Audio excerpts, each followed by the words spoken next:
Hi guys, welcome to my news channel মা কিষান। আজকে আমি মাটির চুলায় রান্না করব, আপনারা সাথে থাকুন। চুলাটা আমার ধরানো হয়ে গেছে, এখন আমি কড়াইটা বসে দিলাম। কড়াইটা পরিমাণ মতো হিট হোক। আজকে আমি কমপ্লেন মাছ রান্না করব। দেখেন মাছটার পিসটা কত বড় বড়।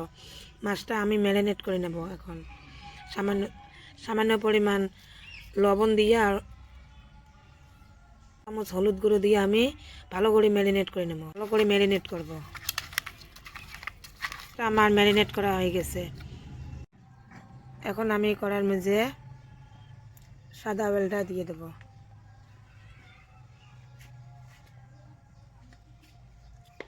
এখন আমি মাছটা কড়ার মধ্যে দেব।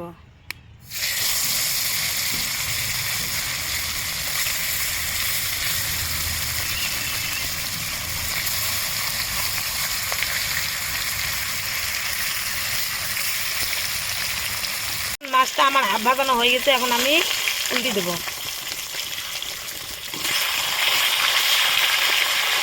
এখন আমি মাছটা নামিয়ে নেব। মাছটা আমার ভাজানো হয়ে গেছে।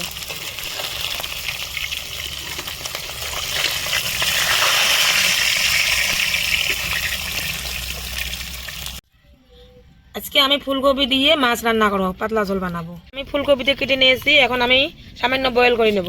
আমি এখন ফুলকপিটা ছোট হাঁড়ির মধ্যে দিয়ে দিলাম।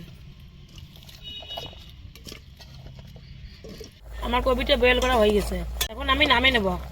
পেঁয়াজ কুচি, ধনিয়া কুচি, বাটানো জিরা গুঁড়া, ভাজানো মাছ, বয়েল করা ফুলকপি আর সামান্য পরিমাণ আমি গুঁড়া দেবো। লঙ্কা গুঁড়ো, জিরে গুঁড়ো, হলুদ গুঁড়ো, লবণ। আর মাছ ভাজানোর তেল আছে, আমি আর এখানে তেল দেবো না। আমি এখন গোটা জিরেটা দেবো। আমি পেঁয়াজ কুচিটা দেবো, পরিমাণ নাড়ি নেব। আমি এখন গুঁড়ো মশলাটা ভেজে নেব। বাটানো জিরেটা দিলাম। আমার মশলাটা ভাজানো হয়ে গেছে, আমি অল্প বয়েল পানি দেব।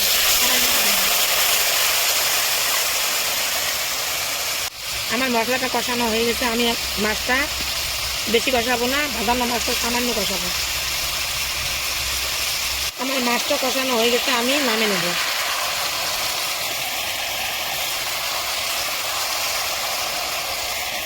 এখন আমি ফুলকপিটা কষে নেব। আমি এবার সবজির বয়েল পানি দিয়ে দেবো। যে কোনো সবজির বয়েল পানিতে ইউজ করলে কি সবজিটা ভালো লাগে। আমি একটু নেড়ে দেবো, নেড়ে ঢেকে দেবো। 5 মিনিটের জন্য আমি ঢেকে দেবো। আমার কপিটা কষানো হয়ে গেছে। আমি এখন 2 কাপ বয়েল পানি দেব। আমি এখন কষানো মাছটা দেব।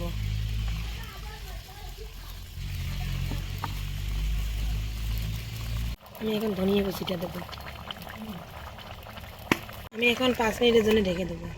আমি এখন ঢাকনটা খুলে দেব।